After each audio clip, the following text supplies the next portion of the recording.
आकाशवाणी जम्मू है। डोगरी खबरें तुंदा स्वागत है। पहले मुक्ख समाचारें कन्नै मैं राजेश मनसोत्रा।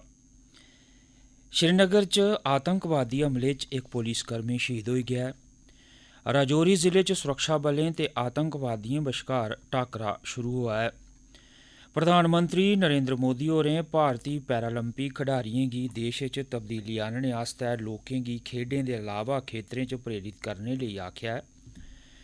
भारत च कोविड-19 वैक्सीन दे टीके 74 करोड़ शा मते लोकें लोआई लैते न। कोविड संक्रमण थमां ठीक होने दी राष्ट्री दर इसलै 97.51% है। खबरें दी तफसील कन्नै श्रुति खजूरिया। श्रीनगर दे खान्यार इलाके च संदिग्ध आतंकवादिएं पुलस दे इक दल पर हमला कीता, जेदे च जम्मू कश्मीर पुलस दा इक ASI शहीद होई गेआ। अधिकारिक सूत्रें मूजब संदिग्ध आतंकवादिएं खान्यार इलाके च अज्ज दपैह्री मगरा पुलस दे दल पर हमला कीता, जेदे च अरशद अहमद नां दा ASI घायल होई गेआ, जिसी इलाज आस्तै अस्पताल पजाया गेआ, पर जख्में दी तां नेईं चढ़दे होई वीर गति गी प्राप्त होई गेआ। इलाके च बाद्दू सुरक्षा बलें गी सद्दियै इलाके दी घेराबंदी करी लैती गेई ऐ। खीरी खबरां थ्होने तगर अभियान जारी हा।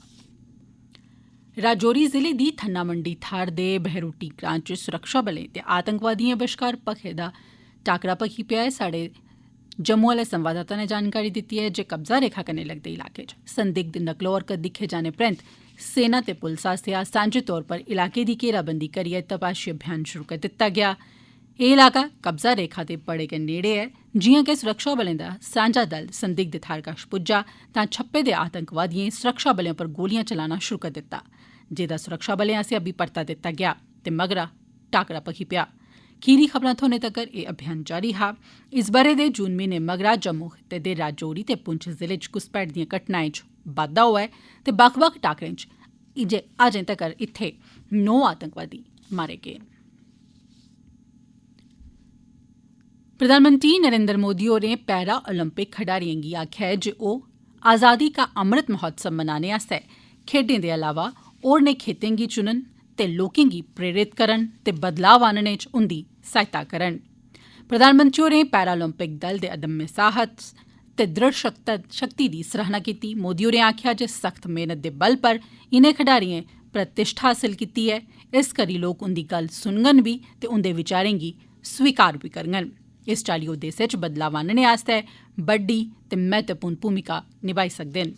प्रधानमंत्री होरें टोक्यो पैरालंपिक्स च हिस्सा लैने आह्ले भारतीय खडारिएं कन्नै पिछले हफ्ते अपने आवास पर नाश्ते दा आयोजन कीता। मोदी होरें इनें खडारिएं गी पूरा सहयोग देने दा भरोसा बी दोआया। इस मौके पर इनें पैरालंपिक खडारिएं अपने अनुभव ते चुनौतिएं बारे बी प्रधानमंत्री हुंदे कन्नै गल्लबात कीती।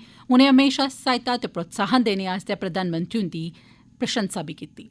भारत ने पैरालंपिक खेड्डें च इस बारी सब्भनें थमां बड्डा दल 54 खडारिएं दा दल भेजे दा हा, जिनें 9 बक्ख बक्ख मुकाबलें च हिस्सा लेआ। इस ब'रे भारत ने इनें खेड्डें च 19 तगमे जित्तियै इतिहास रची दित्ता। मैडिकल स्नातक पाठ्यक्रमें च प्रवेश आस्तै पात्रता ते प्रवेश परीक्षा नीट कोविड सरबंधी नियमें दी पालमा करदे होई अज्ज कराई गेई। राष्ट्रीय परीक्षा एजेंसी ने देश विदेश दे 202 शैह्रें च बक्ख बक्ख केंद्रें परीक्षा दा आयोजन कीते दा हा। परीक्षा दिनें 2 बजे शुरू होई ते संझा 5 बजे तक्कर चली ते मेदवारें गी N95 मास्क ते सैनिटाइजर परीक्षा केंद्रें पर उपलब्ध करोआए गे।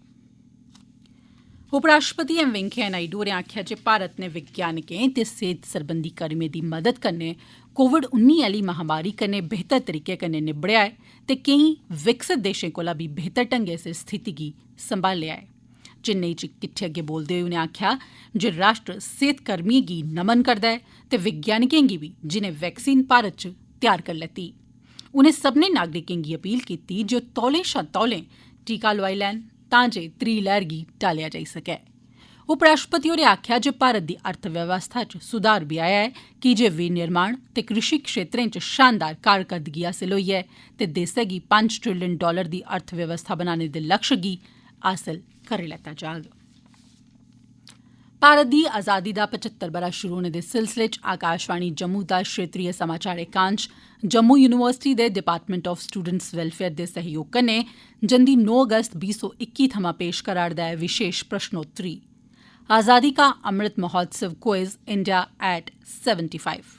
एह्दे तैह्त अज्ज सोमवारें बडलै 9 बजे आह्ले डोगरी बुलेटिन च इक सोआल पुच्छेआ जंदा ऐ, जेह्दा जवाब श्रोता साढ़े ईमेल एड्रेस india75quiz@gmail.com पर भेजी सकदे न। सभनें शा पैह्ले जवाब भेजने आह्ले 3 श्रोताएं गी जेतू घोषित कीता जंदा ऐ ते उंदे नाएं दा ऐलान अगले रोज मंगलवारें बडले आह्ले डोगरी बुलेटिन च घोषित कीता जंदा ऐ। श्रोताएं अग्गें अपील ऐ जे ओह् जवाब दे कन्नै कन्नै अपना पूरा पता बी लिखन तां जे जेतुएं गी सर्टिफिकेट डाक राएं उंदे घरें तगर पजाए जाई सकन। जिनें श्रोताएं गी एह् सर्टिफिकेट हासल होआ'रदे न ओह् इस सर्टिफिकेट कन्नै अपनी इक सेल्फी खिच्चियै असेंगी इस्सै ईमेल पते पर भेजी देन तां जे अस उनेंगी अपने सोशल मीडिया मंचें उप्पर पोस्ट करी सकचै। एह् खबरां तुस आकाशवाणी जम्मू पर सुना'रदे ओ ते हुन बाकी दिएं खबरें कन्नै राजेश मनसोत्रा। भारत ने कोविड टीकाकरण अभियान च इक होर उपलब्धि हासल करदे होई कोविड रोधी टीके दियां 74 करोड़ थमां बद्ध खुराकां लाई दित्तियां न। केंद्री सेहत मंत्रालय ने आखेआ ऐ जे एह् कोविड खिलाफ इक बड़ी बड्डी उपलब्धि ऐ। केंद्र ने जानकारी दित्ती जे पिछले 24 घैंटें च कोविड दे मुल्ख भरै थमां 28,000 नमें मामले सामने आए। मुल्ख भरै च इस लागै करी इसलै 3,84,921 सक्रिय मामले न। पिछले 24 घैंटें च कोविड थमां ग्रस्त 34,000 मरीज ठीक बी होए। इस लागै थमां ग्रस्त 3 करोड़ 24 लक्ख थमां मते मरीज अजें तक ठीक होई चुके दे न। पिछले 24 घैंटें च 338 लोकें दी इस महामारी करी मौत होई ऐ। अजें तक्कर इस लाखै करी मुल्ख भरै च कुल रलाइयै 4,42,655 लोकें दी मौत होई चुकी दी ऐ।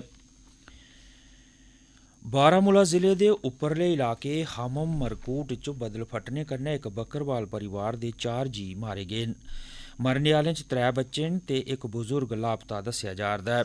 बदल फटने दी घटना 11 ते 12 सितंबर दी मझाटली रातीं होई। पुलिस ते प्रदेश आपदा राहत बल दिएं टीमें फौरन मौके पर पुज्जियै बचाव ते राहत अभियान चलाया। आखिरी खबरां औने तक्कर अभियान जारी हा। जम्मू कश्मीर कल्चर अकादमी ने प्रसिद्ध साहित्यकार ते अकादमी दे साबका सैक्रेटरी डाक्टर अजीज हाजनी हुंदे काल उप्पर अफसोस जताया ऐ। हाजनी हुंदा कल संञा इक लौह्की बमारी मगरा काल होई गेआ हा। हाजनी होर उत्तरी कश्मीर दे हाजिन सोनावारी इलाके दे रौह्ने आह्ले हे। उ'नें साहित्य अकादमी दे केईं पुरस्कार हासल कीते ते मार्च 2019 तक्कर 4 साल प्रदेश कल्चर अकादमी दे सैक्रेटरी रेह्। आयकर विभाग ने अज्ज दस्सेआ जे 26,09,000 शा मते करदाताएं गी 70,120 करोड़ रपें शा बद्ध रकम वापस कीती गेई ऐ। इंदे च 24,70,612 मामले आयकर दाताएं दे न, जिनेंगी 16,753 करोड़ रपे रिफंड कीते गे न ते 1,38,801 मामले कारपोरेट करदाताएं दे न, जिनेंगी 53,367 करोड़ रपे रिफंड कीते गे न। केंद्र सरकार ने उपभोक्ताएं गी खाने आह्ला तेल उचित भाएं पर उपलब्ध कराने गी यकीनी बनाने आस्तै कच्चे पाम तेल, कच्चे सोयाबीन तेल ते कच्चे सूरजमुखी तेलै परा आयात शुल्क घटाइयै 2.5% करी दित्ता ऐ। इ'यां गै पाम, सूरजमुखी ते सोयाबीन दे रिफाइंड तेलें परा बी आयात शुल्क घटाया गेआ ऐ ते 32.5% कीता गेआ ऐ। खाने आह्ले तेलें दे अंतर्राश्ट्री ते राश्ट्री भाऽ 2021-22 ब'रे च बड़े बधी गेदे न, जिनेंगी घटाने दे केईं जतन सरकारै इस ब'रै फरवरी थमां अगस्त म्हीने तक्कर कीते न। सरकार आसेआ 1,100 करोड़ रपें दा आयात शुल्क छोड़ने दा फायदा उपभोक्ताएं गी होग ते खाने दे तेल दियां कीमतां घटङन। प्रधानमंत्री नरेंद्र मोदी होर इस म्हीने दी 26 तरीकै गी आकाशवाणी पर प्रसारित होने आह्ले अपने कार्यक्रम मन की बात राहें देश बदेश च रौह्ने आह्ले लोकें कन्नै अपने विचार सांझे करङन। एह् इस कार्यक्रम दी 81वीं कड़ी होग। इस कार्यक्रम लेई प्रधानमंत्री होरें लोकें थमां उंदे सुझाव ते विचार मंगी भेजे न। लोक अपने विचार ते सुझाव नमो ऐप या फिर माई गव ओपन फोरम उप्पर सांझे करी सकदे न। एह्दे अलावा लोक टोल मुक्त नंबर 1800 11780 उपर फोन करियै भी अपने विचार ते सुझाव सांझे करी सकदे न। विचार ते सुझाव सांझे करने लेई फोन लाइनां 24 सितंबर तक्कर खुल्ली दियां न। एह्दे अलावा लोक 1922 नंबरै पर मिस कॉल करियै मगरा SMS राहें थ्होए दे लिंक उप्पर जाइयै भी प्रधानमंत्री होरें गी सिद्धे अपने सुझाव देई सकदे न। अखीर च मुक्ख समाचार इक बारी फिर। श्रीनगर च आतंकवादी हमले च इक पुलिसकर्मी शहीद होई गेआ ऐ। राजौरी जिले च सुरक्षा बलें ते आतंकवादियें बश्कार टाकरा शुरू होया ऐ।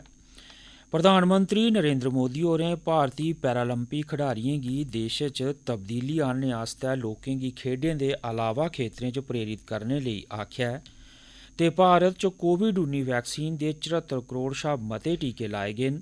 कोविड संक्रमण थमां ठीक होने दी राष्ट्री दर इसलै 97.51% ऐ।